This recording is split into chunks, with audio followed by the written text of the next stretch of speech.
Ok, Aquí está grabando. Daniel, Venga. como se ve que detrás hay una mapa del mundo, tú eres un Sí. gran viajador, pero al mismo tiempo también te gusta documentar tus viajes. Y Ujú. cuéntanos un poco dónde has estado hasta ahora, qué has documentado de tu y por qué has decidido ir este camino que no es fácil porque no se gana mucho dinero con documentales. Mm. Bueno, sí, es una aventura doble, ¿no? La profesional y la física. Al final se trataba de unir vocaciones. Yo estudié comunicación audiovisual, yo me siento periodista y, bueno, siempre pensé que el mejor contexto para encontrar historias era bueno, en la parte de la incertidumbre, ¿no? Donde uno no conoce, la parte más desconocida, donde todo es nuevo. Yo creo que hay que mirar el mundo siempre con un poco con ojos de niño y esa curiosidad infantil es la que mueve también a un periodista, ¿no? Entonces, a partir de ahí, uniendo esas dos vocaciones de viajar, de conocer y de contarlo, bueno, pues yo me embarco en el año 99, ya ha llovido, con un turismo normal, un cochecito que nos patrocinaron. Nos fuimos de mi ciudad natal, Palencia, yo soy de Palencia, hasta Singapur en coche. Y entonces, bueno, estuvimos grabando toda esa travesía de 22.000 kilómetros, 4 meses y 3 descerebrados, estrenando el traje de periodista. Cuéntanos un Es poco, verdad. porque a ti te ha pasado algo, por eso también me parecía muy interesante entrevistarte, porque Mm, cuando he leído pensaba, madre mía, qué frustración. Y lo sí. estaba comentando con un amigo cineasta también y dice, pues, Steffi, eso pasa todo el rato. Es que aunque registras las cosas y tus derechos y No, todo, te roban. el drama para mí y el problema es que lo normalizamos.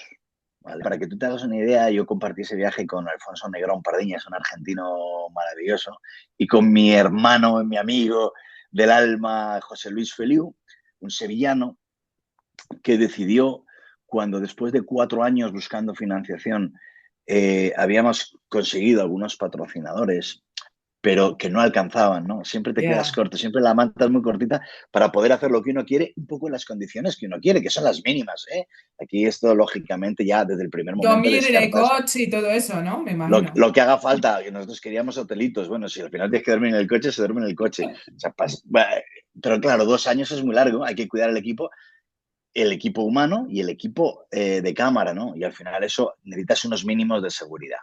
Bueno, entonces José Luis opta por vender su casa contra mi recomendación personal, pero él vende su casa que tenía un pisito en Sevilla y lo pone a disposición de la expedición, ¿no? Dice, en caso Wow. de que haga falta, quiero tener este colchón y tal. A mí eso me daba mucha responsabilidad, me da mucho miedo, pero el tema es que, bueno, nosotros sufrimos un accidente en Mongolia, en mitad del desierto del Gobi. Estamos hablando del día 100 de expedición, ¿vale? Estamos hablando, imagínate, 2 años, pues cuando llevas 3 meses, tienes un accidente en medio del desierto más grande de Asia y estuvo a punto de morir José Luis, esa es la verdad. Tuvimos suerte porque no le perforó el pulmón, la clavícula que se le partió.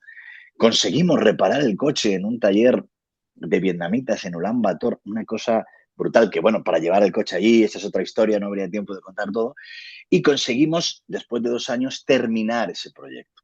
A ese proyecto nosotros le habíamos dedicado 4 años de preparación del proyecto, la ruta, eso se prepara relativamente fácil. Yo cuando me meto en 2 meses tengo un perfil bastante claro de lo que quiero.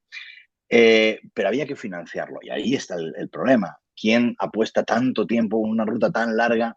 Bueno, había varias empresas, una empresa que era Mucho Viaje, luego estaba Toyota que puso el patrocinio con el coche y bueno, conseguimos terminar. Nosotros, vamos, puedo decir con orgullo que realizamos y produjimos más del doble de los reportajes que nos habían pedido para hacer eso. eh, Mucho Viaje, hicimos lo que nos habían pedido, pero nuestra idea era hacer un documental para televisión española, en principio, o para el canal que fuera. Y después de un año de negociación conseguimos llegar a un acuerdo y un año más, es decir, habían pasado ya más de 8 años desde que nosotros empezamos con la idea de la vuelta al mundo, conseguimos terminar la serie. Y esa serie la entregamos a nuestros socios, nuestros amigos de CNTV, para que ellos la distribuyeran, ¿no? Y aquel momento para mí fue el momento de ver cumplido, ¿no? Del nacimiento de ese bebé que era un mundo aparte, que fue aquella serie. Y ahí empezó la otra cara del lado salvaje, ¿no? El más salvaje y el más desconcertante y el más duro, he de decir, ¿no? Porque después de unos meses en los cuales, bueno, pues nosotros preguntábamos cómo iba la distribución, si se había vendido, quién lo iba a emitir, si había algún canal interesado. Nosotros, claro, éramos socios y socios mayoritarios de esa producción, porque nosotros habíamos Y, dedicado un dinero brutal. Y fíjate, José Luis. pero ¿habéis Sí, sí, registrado dime. todo? ¿Habéis registrado todo o no? Nosotros registramos todo, pero en cualquier caso, o sea, aquí hay dos fases, ¿vale? Lo que pasa es que esto es complejo y yo creo que conviene Bien. explicarlo un poco. Haré un Vale. resumen, pero para que lo entendáis. Por una parte están los derechos de explotación, es decir, Ujú. yo puedo hacer una obra, ¿vale? Yo puedo pintar un cuadro y te lo cedo a ti, Stephanie, para que tú lo vendas. Tú tienes los derechos de explotación, aunque los derechos de autor son míos, ¿vale? Ya. Entonces, tú lo empiezas a vender con el compromiso, lógicamente, de cederme a mí una parte que hemos acordado, ¿no? ¿Qué es lo que pasa? Que estas personas de CinTV lo ceden a esa tercera productora, Vértice Sales, que eran socios, amigos, conocidos todos, y empezamos a perder el rastro hasta que un día me llama un familiar mío y me dice, Dani, pon la dos, corre, que están poniendo tu serie. Y digo, pero ¿cómo van a poner mi serie en televisión española? Hombre, que no, que te estás... Que no, que veía. Y según enciendo y hablo con ella, me quedo, claro, absolutamente estupefacto diciendo, pero si están poniendo la televisión española. Lo cual era como una gran noticia, seguida inmediatamente por, bueno, la sensación de qué ha pasado aquí. Entonces yo me pongo en contacto con mis socios, digo, oye, lo hemos vendido. Y entonces no estaban, no pude dar con ellos, no pude dar con ellos. Y yo creo que esa noche o al día siguiente o en esa semana estuve rastreando ya como pues muy mosqueado y me di cuenta de que habíamos vendido la serie en National Geographic. Y se estaba emitiendo en no sé cuántos países en National Geographic y nosotros no lo sabíamos.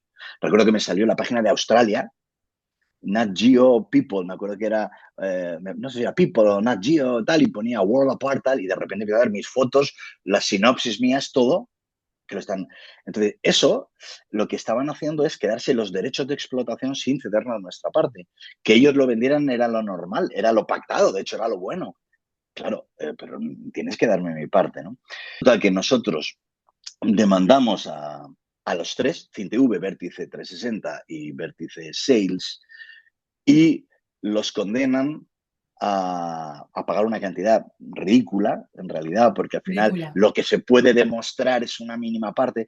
A nosotros no nos enseñaban los contratos estaban, no nos enseñaban los contratos, digamos, al desnudo, sino que nos daban una especie de extractos de los contratos, todo era opaco, ¿Qué todo era año una era, lucha permanente. Daniel? ¿En qué Esto año? estamos hablando del 2012, más o menos, Que no 2012. es tanto tiempo, es que no.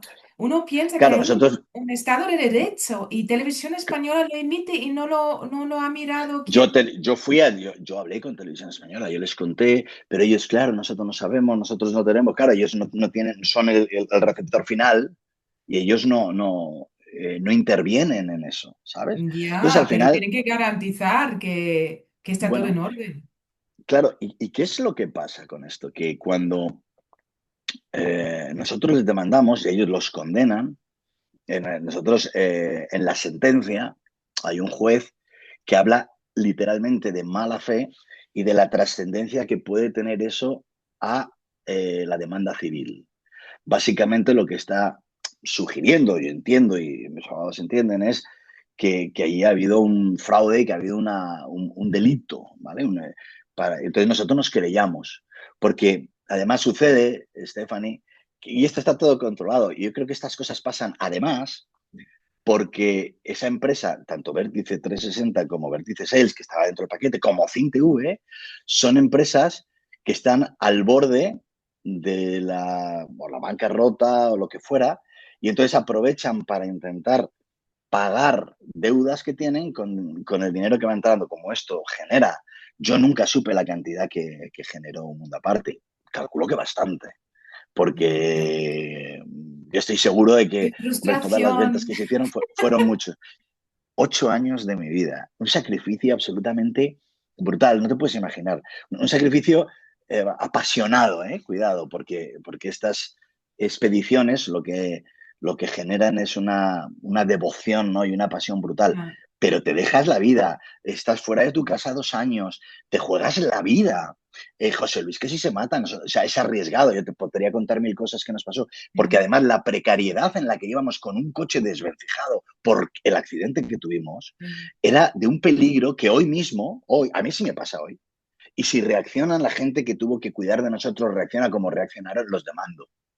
Y en Televisión Española hizo récords de audiencia de la franja horaria de los documentales. Esos que nos iban diciendo que no valían para nada, que eso era una mierda, ya. literalmente, yo recuerdo esas palabras, y que además se decía, uy, ya está aquí, uy, los de una parte, uy, no sé qué, ¿no? Burlándose incluso de que José Luis hubiera vendido su casa, todo esto. Y al final dices, ostras, ¿de verdad tú te embarcas en una cosa así? Tienes a unas personas de una empresa de automoción, vamos a decir, que ni siquiera preguntan cuando tienes un accidente, a los tipos de la productora que te tienen que ayudar porque son los que editan para hacer los reportajes previos al documental, ¿qué tal? Que se burlan de ti. A mucho viaje atándote las cuerdas, que ellos nos obligaron a que si no volvíamos a tiempo, en no sé qué día, creo que era el 1 de agosto, si no volvíamos, no nos iban a pagar una deuda que habían contraído por las reparaciones del coche. Llegamos a esa fecha contra todo pronóstico, haciendo, me acuerdo, de Egipto a Madrid en 7 días, grabando en 7 días, durmiendo en el coche. Y llegamos para cumplir con nuestra palabra, porque somos gente de honor y somos gente de palabra. Y cuando llegamos se negaron a pagarnos la deuda que tenían con el pobre José Luis, que había vendido su causa. Después de eso, bueno, nosotros nos querellamos con ellos. Los absolvieron, Estefan, los absolvieron. Y a mí aquello realmente fue un golpe muy duro, porque es muy difícil, pues, o según el tribunal, a mí no me parecía tan difícil, ¿no? Porque no quisieron, en mi opinión, adentrarse en toda la información que teníamos, ¿no? Eran tres chavales que reclamaban un dinero de un documental y el tribunal acaba absolviendo a Juan Antonio Domínguez Lerena. Juan Antonio Domínguez Lerena, al que, como digo, lo absuelven, tenemos que aceptar la sentencia, que lógicamente yo no comparto. Era presidente de una asociación de productores de documentales españoles, ¿vale? Creo que se llamaba ADN, creo que ya no está o ya no existe, no sé, pero era el presidente. 2024, Estefano, año 2024, a mí me llaman de la SGAE y ahora pasamos a lo que te decía del cuadro. Esto ya no son los derechos de explotación, hablo de los derechos de autor, inalienables. Es decir, yo fui el director, el guionista y el de la idea original, Ya, que es por lo que yo he cobrado derechos. ya. Bueno, pues resulta que hay un bloqueo porque hay un pago de un mundo aparte, que es un pago internacional. La cosa es muy enrevesada y complicada, no lo puedo contar con todos los detalles, pero sí vais a entender el núcleo. Es decir, hay una empresa que va a ejercer un pago y aquí hay dos empresas de gestión de derechos, las GAE y DAMA, ¿vale? Mm, Que se supone que tienen que cotejar la información. Es decir, ¿quién tienes tú, quién tengo yo? Para que no se dupliquen los autores. Bueno, pues resulta que hay 3 personas en DAMA que se habían registrado como idea original, guionistas y directores de Un Mundo Aparte desde hacía 12 años y habían estado cobrando derechos de autor durante 12 años, pero vaya, ¿cómo es no se posible? habían cotejado los datos hasta ahora. Entonces yo tenía los derechos, ellos se habían registrado al 50% de los derechos, habían tenido la deferencia de que no fuera el 100%, y esas 3 personas resulta que eran los dueños o los administradores de CinTV. Llega hasta el Ya, día de hoy para que tú veas, son más de 20 años, 24 años de Un Mundo Aparte y no está resuelto. Y no está resuelto. madre Yo mía. cuando pasa todo este despropósito, vuelvo a empezar de cero. Esto es como, yo creo que hacer expediciones y documentales es como hacer una oposición cada vez, pero sin plaza fija. Entonces tú tienes que estar otros 4 años, estuve, y conseguí financiar Pacífico. Pacífico lo financié con una productora que se llama, que era La Competencia, Producciones, se llamaba así. Lo hicimos con ello, para mí Pacífico fue posiblemente el menos turbulento de las expediciones que he hecho, pero aún así, cuando nosotros terminamos, yo tenía un acuerdo para oye, si va a distribuir con un tercero, yo tenía que firmar en todo la distribución para que yo tuviera el control y no me pasara lo otro, pero vuelve a suceder que empiezan a distribuir sin mi consentimiento a través de Televisa.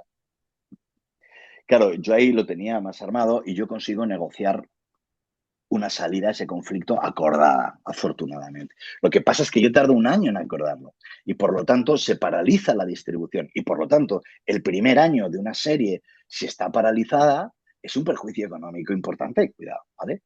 Pero pienso, hagas lo que hagas, ya hayas pactado lo que Ya, hayas ya, ya, pactado. ya, vale, Es vale. un problema, digamos, del sistema, no es un problema del Claro, caso en concreto. hablan siempre las ocupas en las casas y no hablan de las miles de empresas que no pagan a sus proveedores. Que no pagan, mira, se tarda mucho en pagar, no pagan, hay una grandísima opacidad.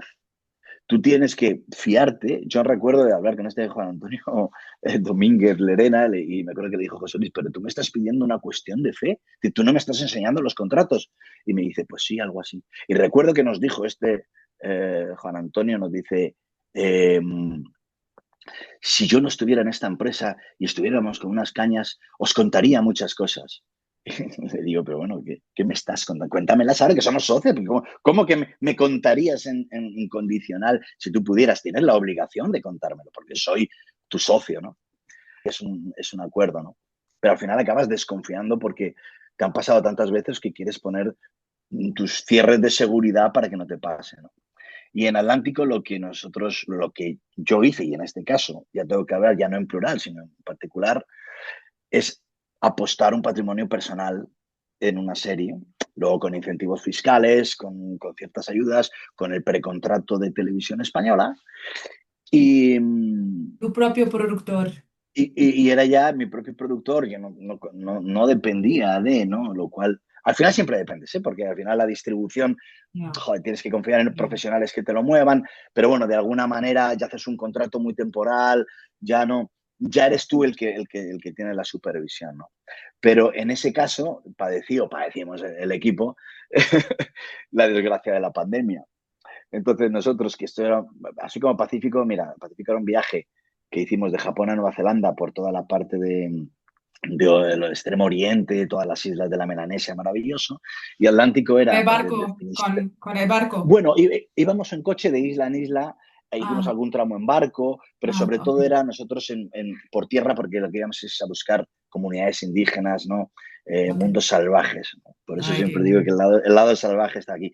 Experiencias maravillosas, experiencias que cuentan una vida, que valen una vida, en mi opinión. Y cuando hicimos Atlántico, llegamos a Benín y llegando a Benín en marzo del 2020, pues bueno, nos Pandemia. encontramos con esa noticia de la pandemia y hubo que volver a casa. Nosotros volvimos, estuvimos aquí 9 meses. En todo ese proceso de la pandemia han pasado dos cosas. La industria ha cambiado mucho.